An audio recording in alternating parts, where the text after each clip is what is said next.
आपले सण प्रत्येक तिथीला येतात. तिथीशिवाय ज्योतिषशास्त्र असं सांगतं आपले भारतीय सण तिथीशिवाय नाही. नागपंचमी कधी येते? पंचमीला. दिवाळीचं लक्ष्मीपूजन कधी येतं? राखी कधी येते? गणपती कधी आहे? एकही तिथी अशी सुटलेली प्रथमा द्वितीयापासून अमावस्या यामध्ये सगळ्या आल्या. पौर्णिमा आली, प्रतिपदा, एकादशी, सगळ्या तिथे प्रत्येक सण तिथीला आहे. म्हणून या सणाच्या दिवशी तरी निदान देवाला भजलं पाहिजे. 12 महिने वेळ नाही, पण एखादा तरी सण असा की निष्ठावंत भाव भक्ताचा स्वधर्म या न्यायानं देवाच्या समोर बसावं. आज नागपंचमीला का या दहीफळे बाबांना, ते दुसरे बाबा किंवा ही कमिटी असेल, आपण पंचक्रोशीतील सर्व असेल, महाराज मंडळी, का असं वाटलं कीर्तनाचा काय कार्यक्रम ठेवावा, कथा ठेवावी, आपण सोहळा ठेवावा? का असं वाटलं? कारण काहीतरी प्रयोजन असतं. वारकरी संप्रदायामध्ये कथा आणि कीर्तन याचसाठी आहेत की अनादी कालाचे वाईट संस्कार मनातून जावे आणि भगवंताचं प्रथमदर्शी दर्शन आपल्या हृदयात यावं, याचाच हे प्रमाण आहे. बाकी दुसरं काय? महाराजांचे अभंग बघा ना तुम्ही. महाराजांचे अभंग असं आहे का उलटे सुलटे आहेत का? दुसऱ्याची या हिता असं आहे अभंग. काय आहे? आपुली हिता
आपुलिया. आपलं हित करायचं असेल तर दुसऱ्याचं नाही. दुसऱ्याच्या दारात झेंडा लावायला जायचं, दुसऱ्याच्या झेंड्यावर पंढरपूर करायचं नाही ना. दुसऱ्यानं केलं ते आपल्या फायद्याचं काय? शिव महापुराण किंवा रामचरित्र मानस मध्ये कथा येते, जी परंबा भगवती तिनं 1000 वर्ष तप केलं. कुणासाठी केलं? स्वतःसाठी, दुसऱ्यासाठी नंतर. आधी स्वतःचा उद्धार. आपलं उलट आहे. पैशाच्या बाबतीत आधी कमवून घ्या, परमार्थाच्या बाबतीत नाही, मागे. अहो, परमार्थ असा शिकवतो, ज्याला देवाचं दर्शन झालं तोच जगाला दर्शन करून देऊ शकतो. ज्याच्या जीवनातलं स्वतःच दुःख गेलं नाही, तो जगाला काय सुखी करू शकणार आहे? जो आतून पेटलेला आहे, ज्याला संसार काय कधीच कळलं नाही आणि तो जगाला अकलीचे ढोस पाचतोय, काय म्हणतो? अहो, संसारात दुःख आहे, तुझा सुटला का? नाही ना. म्हणून अभंग आपुलिया हिता जो असे जागता. आपलं हित कशात आहे? या कथा कीर्तनामध्ये आहे. कारण डायरेक्ट देवाची भक्ती करणं हे प्रत्येकाच्या मनात नाही. पाप एवढं भरलेलं आहे आणि कलियुगामध्ये एवढं पाप मनामध्ये भरलेलं आहे. नरसिंह सरस्वतीने लिहिलेल्या गुरुचरित्र ग्रंथाच्या 34व्या अध्यायामध्ये असं वर्णन आहे की कलियुगात जर कीर्तनात जरी माणूस बसलेला असेल तरी सुद्धा मन म्हणेल उठून बाहेर चल. मन काय म्हणेल? उठून बाहेर चल. बुवांना कधी कीर्तन भेटलं का नाही काय माहित, 2-2.5 तास झाले तरी सोड ना बुवा. उठून बाहेर चल. काहींचं शरीर इथे, मन बाहेर आहे. मग त्या मनाला पवित्र करण्यासाठी काय सांगितलंय? तर कीर्तन ऐका, भजन करा. भजनामध्ये फार मोठी ताकद आहे. मला अभंगाकडे जायचंय, पण पूर्वपीठिका आपण बघतो. ते सुंदर दर्शन संतांना झालं. का झालं? त्यांचं मन तेवढं पवित्र होतं, त्यांची वाणी तेवढी पवित्र होती, त्यांचे नेत्र तेवढे पवित्र होते. आपण भजन करतो का? सांगा बरं. भजन म्हणावंसं आहे का आपलं? लोक म्हणतात म्हणून आपण भजनाला बसतो. भजनाचं काही कळत नाही आपल्याला. बऱ्याच महिला म्हणत असतात सुरुवातीचं आ ऊ होऊ द्या, मग जाऊ कीर्तनाला. त्यांना या चालीतला राग विराग माहित नाही, त्यांना काही कळत नाही. त्यांना असं वाटतं की हे उगाच आरडतात टाळ हातात घेऊ. असं नाहीये. त्याला पण एक विशिष्ट प्रकारची रागाची संगती आहे. पूर्वीच्या काळामध्ये तानसेनानं मेघ राग गावा तर वर्षाव व्हावा, पाऊस पडावा. माहितीये का? या रागामध्ये एवढी ताकद, एवढी शक्ती आहे, विनाकारण इथं काहीच नाहीये. म्हणून भजन आपण करायला बसलो, ती जागा पवित्र आहे का, ती मन पवित्र आहे का, आपण भजन करत असताना आपलं मन तिथे लागतं का, संतांना दर्शन झालं, आपल्याला का होत नाही? तेच जग आहे, तेच युग आहे. याच युगामध्ये उद्धरून गेले, जगाला उद्धवण्याची प्रक्रिया. अहो माणसं सोडा, ज्यांच्या सान्निध्यात आल्यावर रेडे सुद्धा बोलले. वा वा.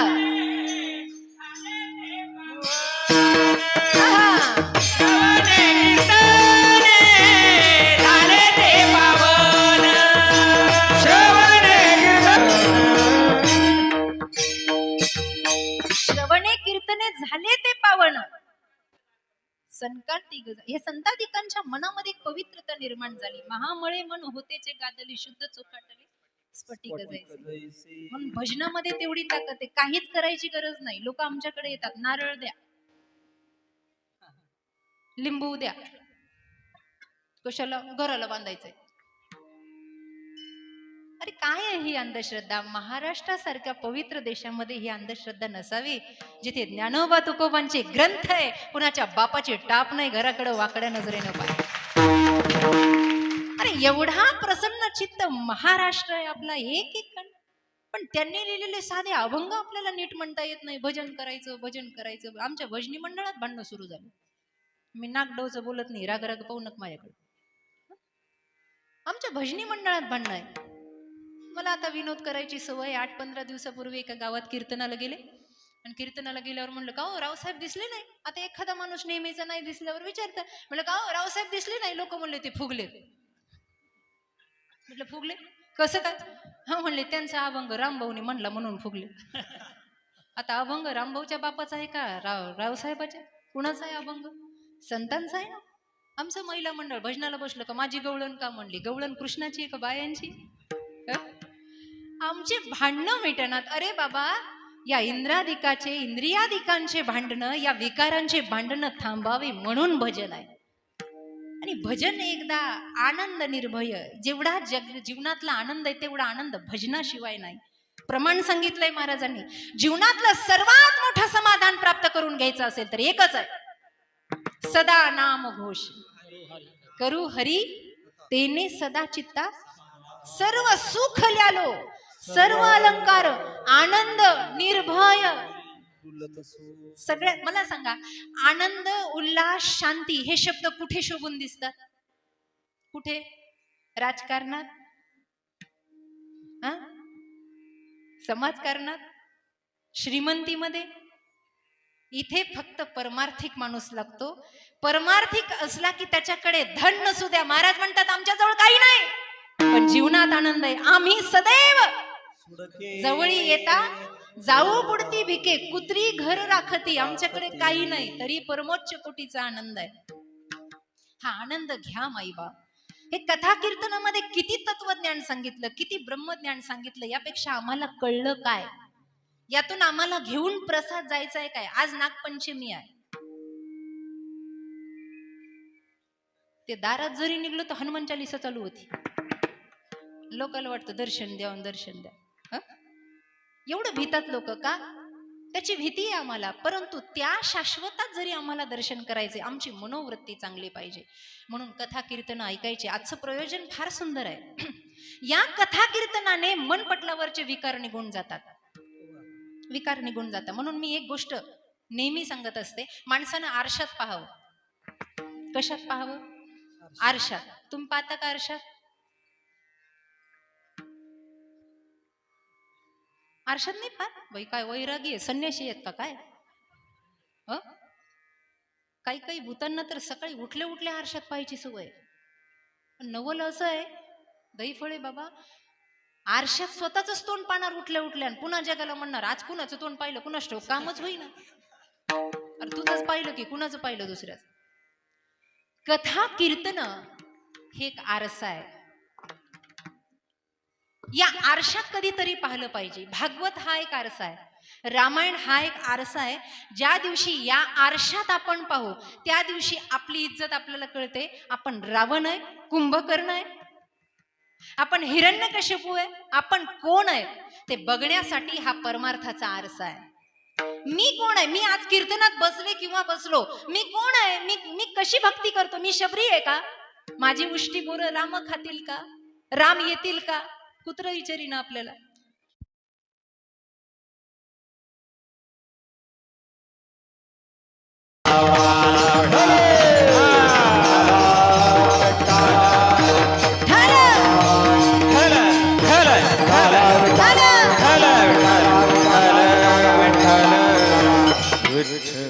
आरशात स्वतःचं मुख पाहिलं पाहिजे. आरसा बरोबर सांगतो किती काळा किती गोरा, काजळ किती लागलं, पावडर किती लागलं, आरशात पाहिलं पाहिजे. हं? आरसा हे प्रतिबिंब दाखवणारा उत्तमदर्शी सत्य पदार्थ आहे. सगळं काही खरं सांगतो, परमार्थ सुद्धा सगळं काही खरं सांगतो. फक्त लोकांना बोचतं म्हणून लोक येत नाही. कळतंय का? आरसा कधी खोटं बोलतो का? आरसा एक येड जत्रेमध्ये गेलं, घरच्यांनी सांगितलं होतं यात्रेतून काहीतरी घेऊन ये. गेलं, त्याला माहिती नव्हतं या वस्तूला आरसा म्हणतात म्हणून. काहीतरी चमकणारं दिसलं, लक्षपूर्वक ऐका, चमकणारं दिसलं आणि म्हणून त्यानं त्या वस्तूला हात लावला. आणि हात लावल्यावर त्याच्यात न बघता अगोदर दुकानदाराला विचारलं, हे काय आहे? दुकानदार म्हणला, नीट बघ ना काय आहे. तर नीट बघ म्हणल्यावर त्यानं असं आरसा समोर धरला आणि जसा समोर धरला तसं त्याला काय दिसलं? तोच स्वतः दिसला की नाही? प्रतिबिंब दिसलं की? हो म्हणा, नाही तर नाही. दिसलं ना? दिसलं की नाही? हो म्हणा. दिसलं का? त्यानं पहिल्यांदाच स्वतःला पाहिलेलं होतं आणि त्यानं जसं पाहिलं तसं ते दुकानदाराला म्हणलं, अरे बापरे, काय देखणं आहे. दुकानदाराला म्हणलं, काय देखणं आहे म्हणले हे. दुकानदार म्हणले, बरोबर आहे, गोळ्या संपलेल्या दिसतात. आणि मग त्यानं दुसरा प्रश्न दुकानदाराला केला, भाऊ हे रावसाहेब कितीला दिले? आरसा नाही म्हणलं, हे रावसाहेब. रावसाहेब घ्यायचे का शामराव घ्यायचे? रावसाहेब नाही इथं बसलेले, उगा राग घ्यायचं. हे रावसाहेब कितीला दिले? दुकानदार म्हणला, फुकट घेऊन जा, हे रिकामा डोक्याला ताण नको. म्हणले, येडं दिसतंय, पैसे नको देऊ, घेऊन जा. आता गंमत अशी झाली, तो आरशात बघायचा, त्याला स्वतःचीच प्रतिकृती दिसायची. ते डोक्याला हात लावलं की आरशातलंही डोक्याला हात लावायचं, यानं नाकाला हात लावला की आरशातलंही नाकाला हात लावायचं, यानं कान खाजवला की आरशातलंही कान खाजवायचं. मग यानं सगळ्या क्रिया करता करता असं केलं तर आरशातलंही असं करतोय. आणि मग हे म्हणलं, काय काळजी आहे याला, माझी बायको विचारीना जेवलं का नाही म्हणून, पण हे विचारतंय जेवलं का म्हणून. काही करायचं पण याला घरी घेऊन जायचं. दुकानदाराला म्हणला, जाऊ का? तो म्हणला, पहिले जा, थांबू नको. त्यानं तो आरसा घेतला आणि घराकडे पळतच निघला. बरं, जाताना तरी गुपचूप जावं, त्या आरशात असं मान हलवतं की ते पुढचंही मान हलवतं. म्हणायचं, चला आपल्या घरी. ते आरशातलं म्हणायचं, चला आपल्या घरी. आवाज याचा होता पण क्रिया समोरच्याची होती.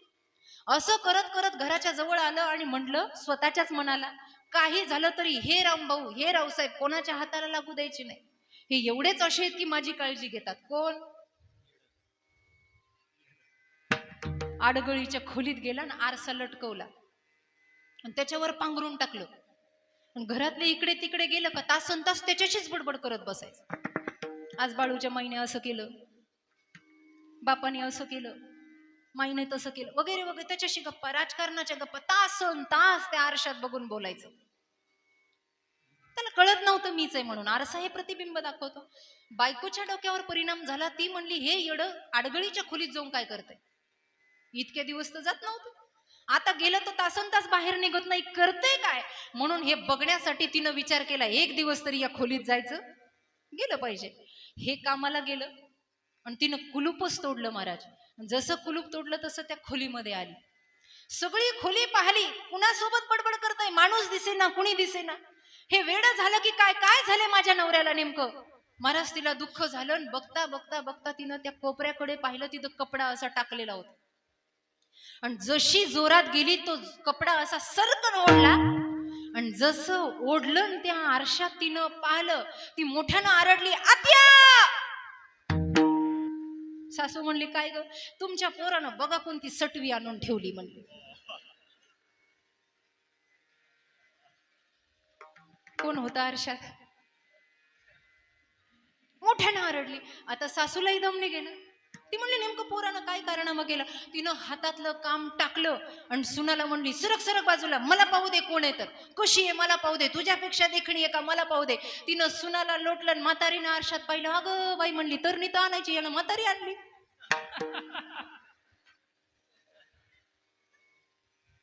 आरशात कोण दिसलं तिला? ती स्वतःच दिसली.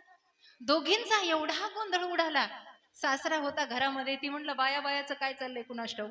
जोरात वेगानं सासरा जसा पळत आला, बायकोला दूर लोटलं, म्हणला, मला पाहू दे तरणी आहे का म्हातारी आहे. आरशानं त्या म्हाताऱ्यानं जसं आरशात पाहिलं, तो म्हणला, बाई माणसातला फरक कळतो का नाही, मी शिवाला म्हातारा आहे याच्यात.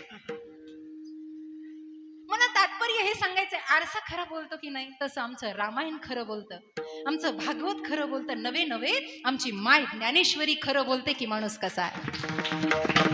हे आमचं पण आम्हाला दिसावं म्हणून आम्ही कथा कीर्तन ऐकावी, म्हणून आम्ही हे प्रयोजन दर्पणीचे दुसरे भासे, दर्पणीचे दुसरे भासे. म्हणून हे जीवन धन्य करण्यासाठी या आरशात बघावं, याच्यात उजळून बघावं, प्रतिबिंब स्वच्छ बघावं, यासाठी हे सर्व आहे.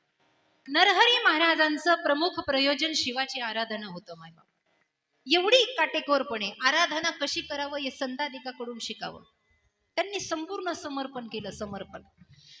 आज नागपंचमी आहे. आता श्रावण मास आजपासून प्रारंभ झाला. आज पहिला श्रावणी सोमवार आहे. आता महिनाभर महादेवाचं तोंड दिसत, पुढच्या महिन्यात गणपती. लगेच देव बदलतो की नाही आपण? निदान यानं नाही पैसा दिला तर तो तरी देईल. बाबा जगातली उच्च कोटीची श्रीमंती शिवाच्या दरबारामध्ये आहे, पण उपासना कशी करावी आम्हाला माहित नाही. मार्ग दावून गेले आधी दयानिधी, येणीची पंथे चालू या मार्गावर या. वेगवेगळे कारण सांगितलेले आहेत आराधना करायचे, पण सगळ्यात मोठं ताट भरलं तुम्ही. ताट आमचं महिला मंडळ पूर्ण शृंगारानं तयार झाल्या, पुरुष मंडळ तयार झालं, पूजेचं ताट सुद्धा भरलं. नाही नाही त्या प्रकारची उपकरणं त्या ताटामध्ये आम्ही एकत्र केली. इत्र अत्तर घेतलं, सुगंधी महागातलं अत्तर घेतलं, पंचामृत घेतलं देवाला अर्पण करण्यासाठी. पंचामृत स्नानम समर्पयामी, शुद्ध गंगेचं जल घेतलं आपण कमंडलू मध्ये, सगळं काही घेतलं. मंदिरामध्ये जाताना आपण एकमेकीला विचारतो, अगं हे घेतलं का? हो घेतलं ना. अगं ते घेतलं का? हो घेतलं ना. सगळं घेतलं, पण कोणी कुणाला हे विचारत नाही, मन घेतलं का? मन. कारण देवाला सगळ्यात जास्त आवडणारं फूल म्हणजे माणसाचं मन आहे. हे मन ज्या दिवशी आपण समर्पण करतो ना, त्या दिवशी खरी नागपंचमी साजरी होते. त्या दिवशी खरा श्रावण मास साजरा होतो. मन अर्पण केलं तर, हे मन माणसानं तिथे अर्पण करावं. संतादिकांनी हे केलं. तासन तास ते पूजा पाठ करत बसतायत, आराधना करतायत, ओम नमः शिवायचा गजर करतायत, आणि मग त्यांच्या जीवनामध्ये एक प्रतिकात्मक जीवन, दर्शनीय लक्षणीय तेज त्यांच्या समोर प्रगट होतं. ते प्रगट स्वरूप अभंगाच्या प्रथम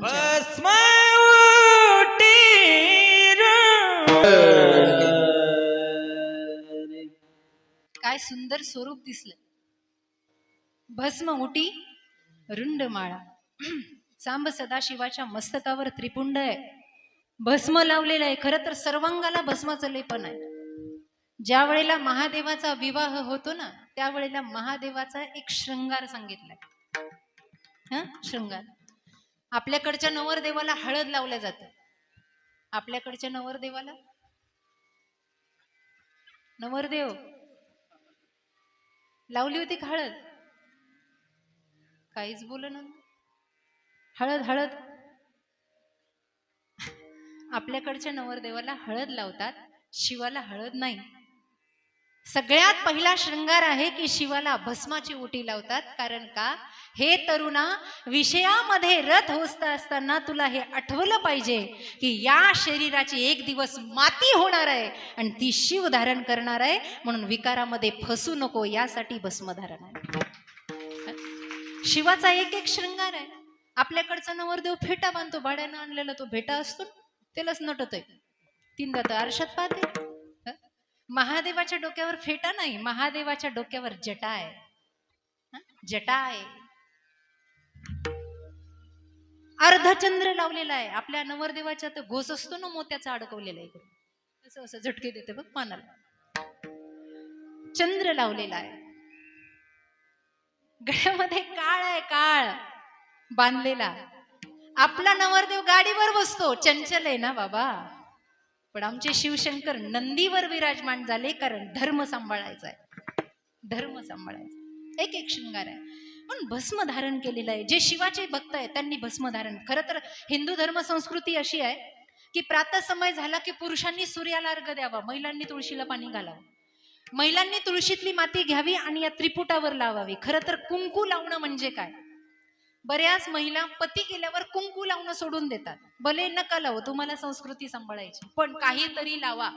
दोन भुवयाच्या मध्ये गुरुपीठ आहे आणि तिथे काहीतरी तिलक करावा, ही हिंदू धर्म संस्कृती आहे. म्हणून पुरुषाच्या कपाळावर गंध असलाच पाहिजे, धर्माचं प्रतीक आहे. रावण सुद्धा लावायचा.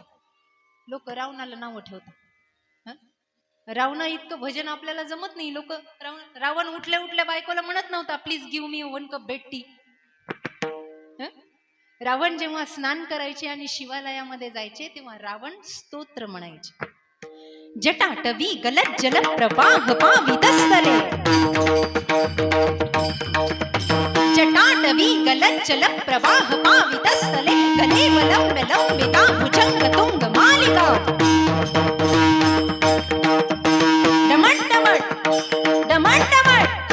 डमण डमण डमण निनाद वट्टमरवयं चकार चंड तांडव, तनोतु नः शिव शिव, तनोतु नः शिव शिव, तनोतु नः शिव शिव. असं तांडव. आणि असं तांडव म्हणलं तर घरातले तांडव जात असतात, कळतंय का? हे तांडव रावण म्हणायचा बाबा. मग रावण किती भक्तिवान असेल. ज्या महाराजाचा आदर्श आपल्या हृदयात आहे त्याच्या मस्तकावर काय आहे? त्रिपुंड आहे. शिवाजी महाराजांचा फोटो कधी पाहिला? प्रतिमा पाहिली? पुतळा पाहिला? काय आहे मस्तकावर? राजा आहे, राजा. राजाची ख्याती आपल्याला सांगण्यात काही, ती सगळ्यांनाच ठाऊक आहे. नाही म्हणलं तरी ती मनातून उमटते. आता माझ्या मागे म्हणा, मी काय म्हणते ते माझ्या मागे म्हणा, माझ्या मागे म्हणा, माझ्या शिवछत्रपती शिवाजी महाराज की.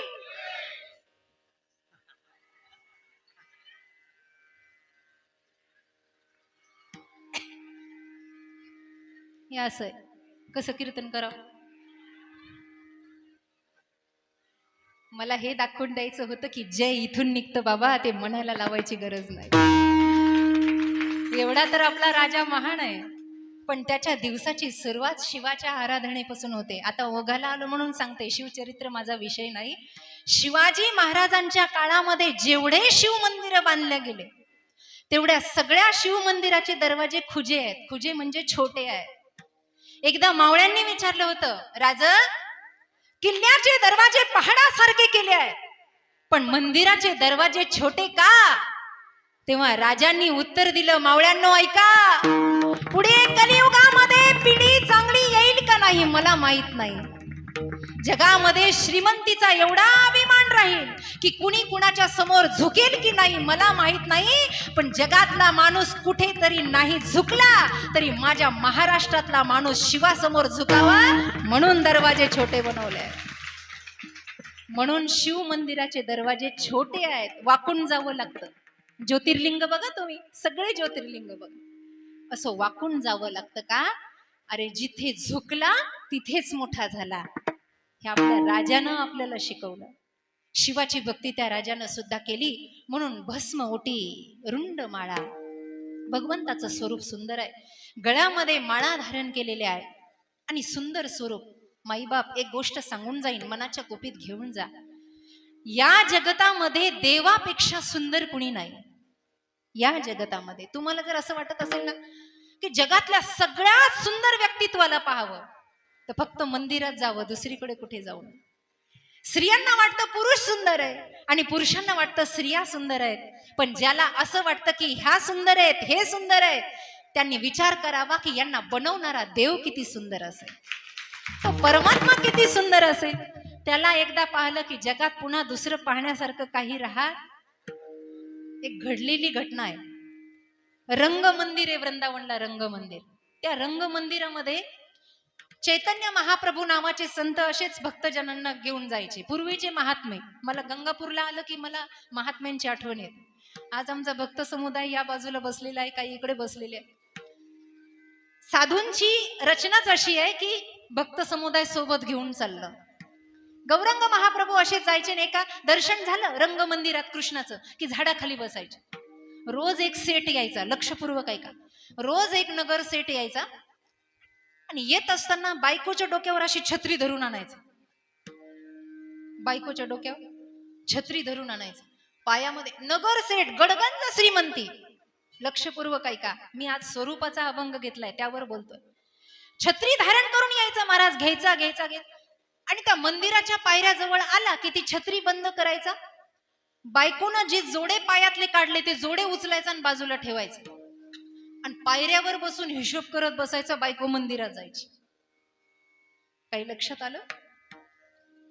गौरांग महाप्रभूने एकदा पाहिलं, एक आठवडा गेला, दुसरा आठवडा चालू झाला. ते म्हणले ही भानगड काय आहे? शिष्यगणाने सांगितलं त्याची बायको एवढी सुंदर आहे महाराज, तुम्ही पाहता जरासं ऊन लागलं तर अंग लाल पडतंय, एवढी नाजूक तिची कांती आहे आणि त्याला असं वाटतं सगळ्या जगात माझ्या बायको एवढं सुंदर.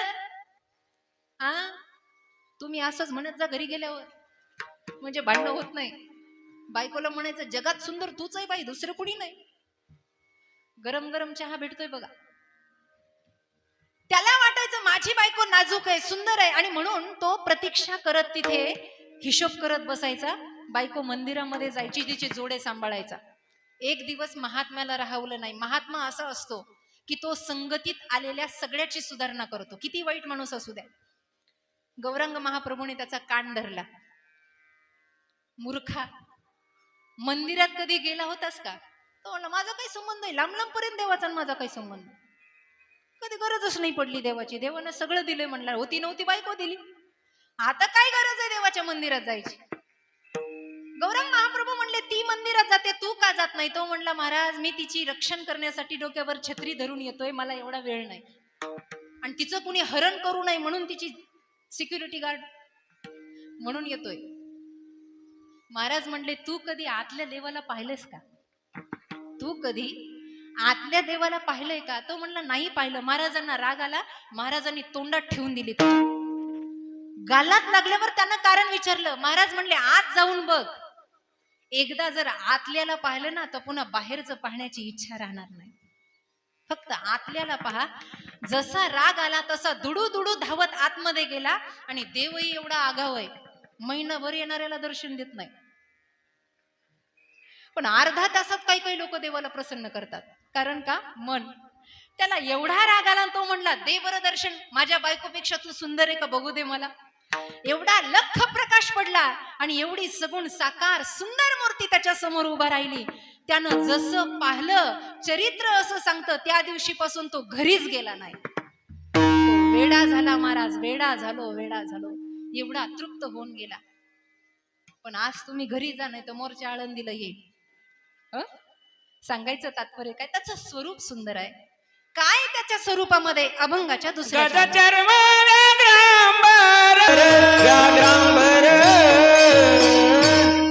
गजचर्म व्याघ्रांबर, गळा किंवा कंठी शोभे वासुकी हार. आज नागपंचमी आहे, नागडोळ तीर्थक्षेत्र आहे.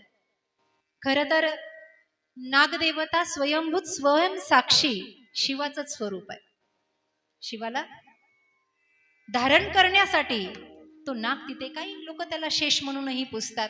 खरं तर नागपंचमीची कथा आजची कालिया दमनाची कथा सांगितली जाते काही ठिकाणी, की भगवंता त्या शेषावर उभा राहिले, कालियाचं मर्दन केलं, यमुनेच्या डोहातलं जल त्या कालियानं अपवित्र केलं होतं. परंतु तोच जर महाकाय शंकराची विभूती घेऊन आला, तो ती नागदेवता म्हणून या जगात पूजल्या गेला. तुम्ही जेवढं त्याला स्मराल, जेवढं त्याला भजाल, तो आपल्या पाठीशी राहतो. काही काही ठिकाणी स्वयंभू महादेवानं नाग बनून भक्तांना दर्शन दिलेलं आहे. पण काहींना जर त्याची भीती वाटत असेल की नाग निघाला मग काठ्या घेऊन लोक पळतात, असं करू नका. फक्त एका ऋषीचं नाव घेतलं ना की नागदेवता जाग्यावर स्थिर होते. आस्तिकाय नमः. 9 नागकन्या आहेत. जरद कारू, जरद प्रिया, मनसा सिद्ध योगिनी, वैष्णवी नाग भगिनी, नागेश्वरी तथा जरद कारू प्रिया आस्तिक माता, अशा 9 जणी आहेत. या 9 जणीपैकी एकीच जरी नाव घेतलं तर शास्त्र असं सांगतं की नाग आपल्या वंशाला सुद्धा स्पर्श करत नाही. लक्षात घ्या. खर तर प्रत्येक प्राण्याला जवळ केलंय, प्राणी मात्रावर दया केली प्रत्येक अवतारामध्ये देवाने. ते याच्यासाठी की मनुष्याला शिकवायला की बाबा हे प्राणी सुद्धा सद्गतीला जाऊ शकतात चांगल्या संगतीत आल्यावर. म्हणून नाग असेल, नंदी असेल, गरुड असेल, उंदीर असेल, मोर असेल, वाघ, सिंह, हत्ती, तुम्ही बघा प्रत्येक देवतानं एक एक पशु, एक एक प्राणी निवडलाय. तो याच्यासाठी की माणसाचं डोकं जाग्यावर यावं. का चांगल्या संगतीत गेल्यावर हे सुधारतेत बाबा, माणसं का नाही सुधारायची? हे असं आहे. म्हणून सगळ्या गोष्टी जागृत करण्यासाठी आहेत. आज नागपंचमीचा दिवस आहे, शिवाची कथा ऐकावी म्हणून एक शिवचरित्र मी आपल्यासमोर मांडणार आहे. त्या अगोदर विठोबा रुक्माईचं भजन घेऊ. विठोबा रखुमाई, विठोबा रखुमाई, विठोबा रखुमाई. शिवलीलामृत ग्रंथातील सुंदर कथा चिलिया बाळाची आपल्याला ऐकायची आहे. आज श्रावण सोमवाराचा, श्रावणातला पहिला सोमवार आहे. मनुकृत ग्रंथ आहे पण आख्यान खूप छान आहे. ते मी आज या व्यासपीठावर आपल्याला सांगणार आहे. पण तत्पूर्वी कोणतीही कथा ऐकण्यासाठी मन स्वच्छ लागतं. ते मन साफ करण्यासाठी भजनाचा झाडू मारूया. सर्वांनी वरती हात करायचे, सर्वांनी. काही काही एकच केलेत निवडून आल्यासारखे.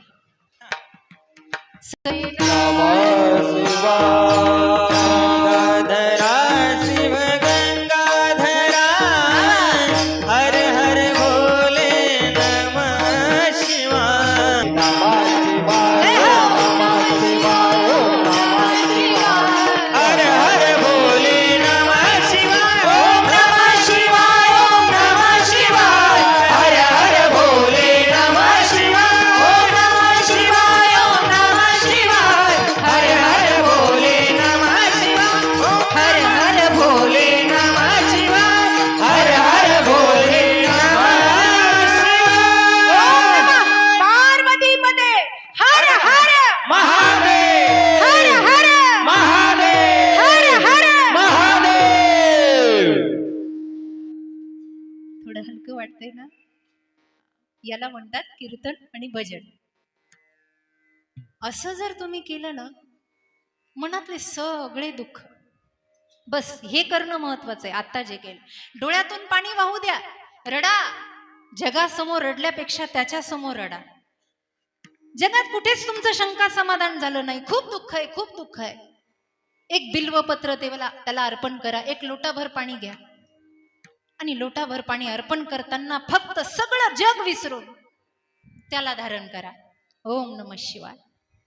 जगात कोणतंही दुःख जीवनात राहतच नाही. जिसके सिर पर भोले का हात है उसे डरने की क्या बात है बाबा. जगातलं सर्वात मोठं समाधान. सर्वात. चांगुना आणि चिलिया, श्रेयाळ आणि चांगुना हे पती पत्नी आहे. ऐका, खर तर वारकरी संप्रदायामध्ये मनुकृत ग्रंथ सांगितले जात नाही, पण आपण सगळे शिवभक्त या ठिकाणी विराजमान आहात. आणि आळंदीवरून माऊलींच्या दरबारातून सिद्धेश्वराचा प्रसाद आणलाय आपल्यासाठी. कारण या चारही भावंडांच्या जिथे जिथे समाध्या आहे तिथे तिथे शिवलिंग आहे. बघा तुम्ही, आदिनाथ उमा बीज प्रगट मच्छिंद्रा लाधले सहज स्थिती तेची प्रेम मुद्रा रक्षा दिली पूर्ण कृपा केली. बहिणा. असं आहे बाबा. मूळ सुरुवात तर इथूनच प्रारंभ आहे. हे माहेर घर आहे वारकऱ्याचं. श्रेयाळ राजा होता आणि चांगुणा त्याची पत्नी होती. प्रगाढ शिवभक्ती, गडगंज संपत्ती. पती पत्नींचा विवाह झाल्यापासून त्यांनी संकल्प केला होता, बायको प्रेमळ असावी, मितभाषी असावी आणि परमार्थामध्ये नवऱ्याला साथ देणारी असावी, तर ती तिच्या कुळाचा उद्धार करते. लोक म्हणतात मुलीचं लग्न केलं की 42 पिढ्यांचा उद्धार आहे, पण केव्हा ती पतीशी समर्पित असेल तर. ती जर व्यभिचारिणी झाली तर ती तिच्या संपूर्ण पिढ्यांना नरकात घालते. चांगुणा ही उत्तम पतिव्रता होती. तिनं तिच्या पत्नीला त्या पतीला विवाहाच्या पहिल्याच दिवशी सांगितलं, ऐका, मीही शिवभक्त आहे, आपणही शिवभक्त आहात. आपल्या दोघांनाही पैशाची कमी नाही, संतती तर पुढे भोलेनाथ देणारच आहे. आपण एक संकल्प करूयात. काय? दारात आलेल्या अतिथीला कधीही निर्मुख जाऊ द्यायचं नाही. त्यानं कपडा मागितला, कपडा द्यायचा. त्यानं अन्न मागितलं, अन्न द्यायचं. त्यानं अर्थ मागितला, अर्थ, पैसा द्यायचा. त्यानं मनुष्यबळ मागितलं, मनुष्यबळ द्यायचं. काही ना काहीतरी त्याला द्यायचं, पण आलेल्या अतिथीला निर्मुख म्हणजे खाली हाताने जाऊ द्यायचं नाही. राजा राणी होते, संसार करायला लागले. बराच काळ हा त्यांचा संकल्प नीट चाललेला होता. लग्नाला 5-6 वर्ष झाले, पण मूलबाळ होत नव्हतं. एक दिवस श्रेयाळ आणि चांगुणा शिवलिंगाच्या जवळ बसून रडायला लागले. भगवंताच्या आशीर्वादानं कुस पावन झाली आणि एक सुंदर मुलगा पोटी जन्माला आला, ज्याचं नाव चिलिया असं ठेवलं. सुंदर बाळ जन्माला. पण एवढ्या आधी व्याधी उपाधीत सुद्धा घरातला संकल्प तुटला. वारकरी पण पक्के असतात, वारकऱ्याच्या घरातला संकल्प कधी तुटत नाही. बायकोला माहित असतं हे जास्त कमवत नाही, पण हे जेवढं कमवतं तेवढं इमानदारीतून कमवतं. म्हणून वारकऱ्याच्या बायका या धनधान्यानं भरपूर जरी नसल्या तरी मनानं श्रीमंत असतात. भाजी भाकरी वारकऱ्याला खाऊ घालाय. मला संकल्प मोठा होता. संकल्प चालू झाला. कैलासाचं सिंहासन डगमगू लागलं. जेव्हा मृत्यू लोकामध्ये एखादा भक्त आराधना करतो ना, तेव्हा त्याचं व्यासपीठ हलतं, त्याचं आसन हलतं. पार्वतीनं विचारलं महादेवाला, बोले शंकरा, एवढे ते दोघं पती पत्नी भक्ती करता, भजन करता, तुम्ही त्यांना दर्शन का देत नाही? तेव्हा महादेवानं सांगितलं, उमा, पार्वती, ऐक, नुसतं भजन करून भक्ती करून मी कुणाला दर्शन देत नाही. मग ज्या वेळेला मी परीक्षा घेतो, माझ्या परीक्षेत तो भक्त खरा उतरतो, त्या दिवशी तो माझा असतो. कारण बऱ्याच लोकांना परीक्षेच्या वेळेला पळून जायची सवय, पेपरच द्यायचा नाही आणि पुन्हा देवाच्या डोक्यावर खापर फोडायचं. हा देव आपल्या कामाचा नाही. परीक्षा दिली पाहिजे. बरेच लोक म्हणतात भजन करताना देवाने अडचणी कशाला आणाव्या. अरे, ज्या दिवशी भजनात अडचण येते ना, त्या दिवशी समजावं भजन खरं आहे. भजनात अडचण आली, उपासनेमध्ये अडचण आली, सर्दी झाली, एखादा नियम केला, रोज हरिपाठ घ्यायचा. 4-5 दिवस घेतला आणि तापच आला, समजायचं हरिपाठ चांगला चाललाय. ताप आला म्हणजे चांगलं चाललंय. विघ्न नाही म्हणजे अजून पक्क. वारीमध्ये विघ्न आलं, समजायचं वारी या वर्षीचीच पक्की आहे. आतापर्यंतच्या वाऱ्या खोट्या. विघ्नाला पार करून जो वारीपर्यंत पांडुरंगाच्या जातो, वारी वारी जन्म मरणाची वारी. श्रेयाळ चांगुणाचं आतापर्यंत चांगलं चाललं होतं, पण आता भगवंतानं मनावर घेतलं. म्हणले, पार्वती, तुझी इच्छा आहे ना यांना दर्शन द्यायची? हो, मी करतो म्हणले, काय करायचं ते. 5 वर्षाचा झाला होता चिलिया, 5 वर्षाचा. दरबार भरलेला होता. राजा त्याच्या कामकाजाला लागलेला होता. चिलिया अंगणामध्ये खेळत होता आणि चांगुणा पाकगृहामध्ये होती, स्वयंपाकगृह. आलेल्या अतिथींना भोजन करण्यासाठी खूप पाहुणे आले होते त्या दिवशी. आणि पाहुण्यात पाहुणा बरोबर 11:15 दारात आवाज आला, माई भिक्षाम देही माव. दारात आवाज खणकणारा होता आणि चांगुणेनं हातातलं सगळं काम टाकलं, दारात येऊन उभा राहिले. दारातल्या अतिथीला तिनं जे पाहिलं ते रूप इतकं विचित्र होतं. डोळ्यामध्ये ओढस होता, त्याच्यातून पू गळत होता, डोक्यावरच्या जटा विखुरलेल्या होत्या, अंगाचा वास येत होता. पायामध्ये खडावा होत्या, हातामध्ये दंड होता, व्याघ्र चर्म परिधान केलेलं होतं, काखेतून पायापर्यंत लटकणारी झोळी होती, अक्राळ विक्राळ दात पसरलेले होते. बघायला गेलं तर कोणत्याच स्वरूपानं त्याच्याकडे पाहावंसं वाटत नव्हतं, एवढा विचित्र अवतार महादेवानं धारण केलेला. आणि आवाज दिला, चांगुणे अगं मध्यान्ह काळ झालाय आणि याचक तुझ्या दारात आहे, खाऊ घालशील की नाही? चांगुणेला विचित्र काय आणि सुंदर काय, तो अतिथी होता. चांगुला म्हणली, बाबा माझं काहीतरी पुण्य तुम्ही दारात आलात. तिला वाटलं कुणीतरी भनंग आहे, भनंग. दत्तात्रयाच्या एका रूपाला भनंग म्हणतात.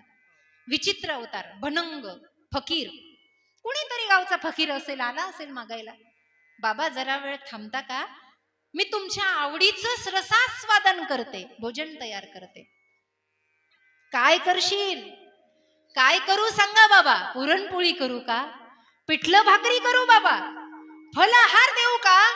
साधी भाजी चपाती करू का? बासुंदीची मेजवानी करू का बाबा? 56 भोग करू का तुमच्या जेवणासाठी? भोजनासाठी काय प्रसाद घ्याल बाबा, सांगा मला. चांगुने मला असं काही आवडत नाही. मग करायचंच असेल तर एखाद्या नराचा बळी दे मला खायला. मी नर भोजन करतो, मी नरभक्षी आहे, मला नरबळी पाहिजे. हे असं भोजन मला चालत नाही. पायाखालची जागाच सरकली महाराज. आतापर्यंत एवढ्या जणांना भोजन दिलं, पण नरबळी मागणारा हा पहिलाच कुणीतरी याचक आला. अंगावर काटा उभा राहिला, डोळ्यातून अश्रूच्या धारा निघाल्या. हा कोण आहे? हा कुठून आलाय? कसा आहे? जर याला नर भोजन दिलं नाही तर माझा पतिव्रता धर्म भ्रष्ट होईल, माझ्या राजाचं आसन जाईल, आम्ही पती पत्नीने केलेला संकल्प मोडेल. करावं तर काय करावं? बराच वेळ चांगुना काही बोलतच नाही, काही बोलत नाही, निस्तब्ध उभा आहे. सैनिक धावत गेले आणि राजाला बोलावून आणलं. राजा धावत आला, बायकोला विचारलं, चांगुने काय झालं ग? अहो बघा ना, हा कुणीतरी याचक आहे, नर भोजन मागतोय, कुणीतरी माणसाला कापायचंय आणि याला शिजवून घालायचंय. हा विचित्र प्राणी कसा दारात आला? आपलं काय पापाडवं आलं म्हणून याला आता माणसाचा बळी द्यायचा? डोळ्यातून अश्रूच्या धारा निघाल्या.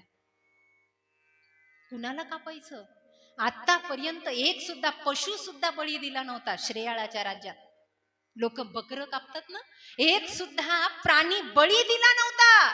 एवढं चांगलं राज्य होतं. श्रेयाळाच्या डोळ्याला पाणी आलं, ढसढस रडायला लागला आणि त्यानं त्या साधूचे पाय धरले. बाबा आता दुसऱ्याला तर कापू शकत नाही, मी झोपतो खाली. चांगुने माझ्यावर सुरा चालव, माझं मांस दे या बाबाला खायला. चांगुणेनं म्हणावं, अहो पती गेल्यावर बाईचं जीवनात राहतं तरी काय? मला माहितीये माझ्या नंतर या राज्याला तुमची गरज आहे. मी झोपते खाली, माझ्या घशावर सुरा चालवा, माझा बळी घ्या, पण तुम्ही जगा. नवऱ्यानं म्हणावं मी मरावं, बायकोनं म्हणावं मी मरावं. तेवढ्यात साधू बोलला, थांबा, अरे मला विचारा ना कुणाचं मांस पाहिजे. मला ना श्रेयाला तुझं मांस पाहिजे, ना चांगुणे तुझं मांस पाहिजे, मला 5 वर्षाच्या बाळाचं मांस पाहिजे. अनेक वर्षाच्या नवसानं उपासनेनं जो श्रेयाळ आणि चांगुनेच्या पोटी चिलिया आला होता ना, त्या चिलियाचं मांस मागितलं या साधूनं. न द्यावा तर संकल्प तुटेल. भक्त असा असतो की तेने हा जीव दिला दान, म्हणून तुकोबाची भक्ती यशाच्या शिखरापर्यंत गेली. नवे नवे महाविष्णूचा अवतार सखा माझा हे संतत्व देवत्वाला पोहोचलं. कारण का? बलिदानच करून टाकलं. घे तुला काय घ्यायचं ते. चांगुना आणि श्रेयाळ एका बाजूला गेले आणि त्यांनी विचार केला, ऐका देवाच्या नवसानं बाळ भेटलंय ना, देवालाच देऊन टाकू. असं समजू की देवच आलाय आपल्या दारात. आणि देवच होता बाबा. झालं काय? खेळत होता अंगणामध्ये चिलिया, खेळत होता. आईनं आवाज दिला, बाळ चिलिया. मला सांगा त्या ममत्वाचा आवाज कुठून निघाला असेल, कसा निघाला असेल? ज्या आईला ठाऊक आहे की बाळ दुडू दुडू धावत आलं की त्याचं मुंडक तोडायचंय, त्याला मारायचंय, काळजाचा तुकडा कापायचा आहे, त्या आईने आवाज कसा दिला असेल? ए चिलिया, अरे तुझ्या शिवाय हा याचक भुकेला आहे. आपल्या खानदानाचा, आपल्या वंशाची परंपरा टिकवायची असेल तर माझ्या बाळा धावत ये रे. अरे भोलेनाथाला तृप्त करायचं असेल तर माझ्या बाळा धावत ये रे. ममत्वाचा पाजर फुटला होता. स्तनातून दुधाच्या धारा निघाल्या, अश्रूच्या धारा डोळ्यातून निघाल्या आणि दुडू दुडू चिलिया धावत आला. जसा आला तसाच आईच्या चरणी लोटांगण केलं. सुसंस्कारी बालक होता. आई कशाला बोलवलं? अरे बाळा, माझ्या काळजाचा तुकडा आहेस, पण या बाबाला तुला खायचंय रे, तुझं मांस शिजवायचंय.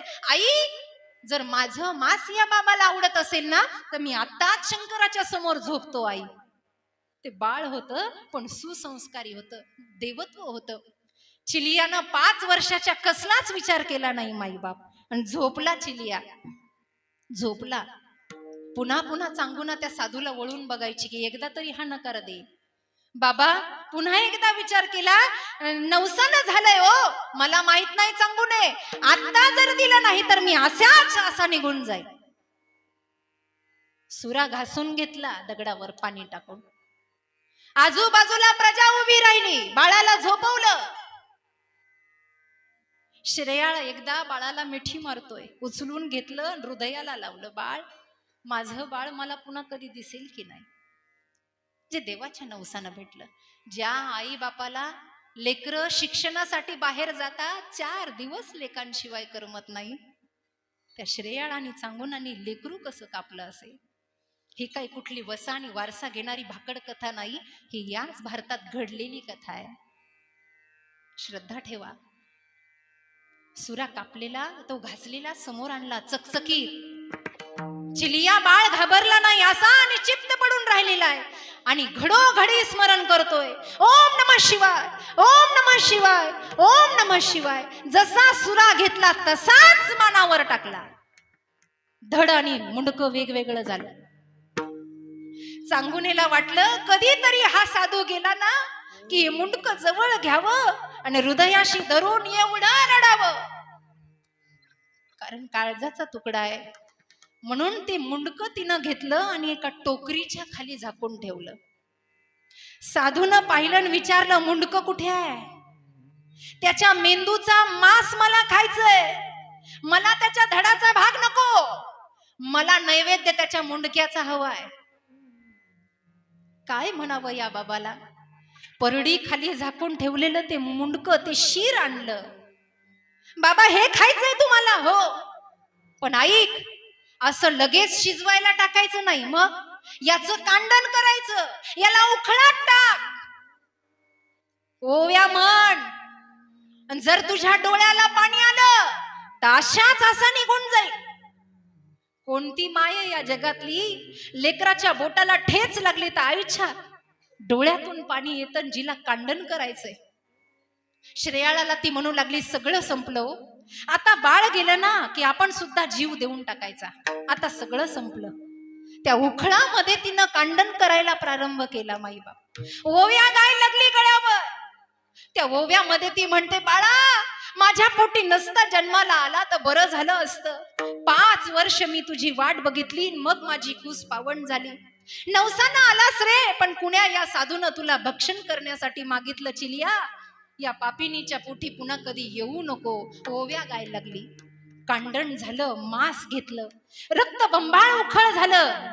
एक मोठं बहुगण पातीलं घेतलं, त्याच्यामध्ये पाणी भरलं आणि ते मांस शिजवलं. 12ची वेळ झाली, मध्यान्ह काळ झाला. ताट वाढायला घेऊ का? बाबाला विचारलं. बाबानं सांगितलं हो. हात धुतले जेवायला बसला बाबा. मनातल्या वेदना असह्य होत्या. ताट वाढताना हात थरथरत होता. माझ्या लेकराचं मांस वाढायचं, याला कोण्या प्रांतातून आलाय हा नरभक्षी? माझा शंकर याला माफ करणार नाही. म्हणून मनातल्या मनात असह्य होणाऱ्या वेदना. ताट वाढलेलं होतं माई बाप, पण तो साधू शांत बसला नाही. चांगुने, तुझ्या घरात हीच पद्धत आहे का? पाहुणा आल्यावर एकटाच जीव घालायची? मग तुझ्या नवऱ्यालाही ताट वाढ. बापानं लेकाचं मांस खावं काय? पण धर्म आमचा भ्रष्ट होईल, या धर्मासाठी या भारतीय संस्कृतीत अनेकांना बलिदान केलं. आमचा धर्म जाऊ द्यायचा नाही. श्रेयाळ म्हणला बायकोला, ताट वाढ. रांगोळ्या काढल्या, दिवे लावले, ताट वाढली. लेकराचं मांस ताटात आहे. बाप जेवायला बसला. बाबा, आता तरी पाणी फिरवा आणि सुरुवात करा. पाणी फिरवलं, पण घास घ्यायचा कसा? साधू घास घेत नाही. चांगुनेनं हात जोडून विचारलं, आता तर सगळं घेतलं, आता तरी खा ना बाबा. मी खाऊ शकत नाही तुमच्या घरचं. का? ज्याच्या घरी संतती तर नाही ते निपुत्रिक असतात आणि संन्याशी निपुत्रिकाचं अन्न खात नाही. मी तुझ्या घरचं अन्न खाऊ शकत नाही. आता मस्त दगडावर आपटावं अशी अवस्था झाली. धाय धाय चांगुना श्रेया रडतायत, बाबा आता काय करावं? आता एक करा, अन्न तर तुम्ही घेत नाहीये, आता आमचा जीव घ्या बाबा. आणि असं म्हणून त्या दगडावर मस्तक आदळू लागली चांगुना. त्याच वेळेला भोलेनाथ शिवशंकरानं आपलं रूप प्रगट केलं, तेजोमय रूप प्रगट केलं आणि सांगितलं, अगं भक्तीत परीक्षाच झाली नाही तर ती भक्ती कशी? मीच तुझा भोळा शंकर आहे, मीच. बाबा पण बाळ गेलं ना. कुठे गेलं बाळ? आवाज दे त्याला. चिलियाला जसा आवाज दिला तसा गल्लीतून दुडू दुडू धावत चिलिया समोर येऊन बसला आणि भोलेनाथाच्या चरणी साष्टांग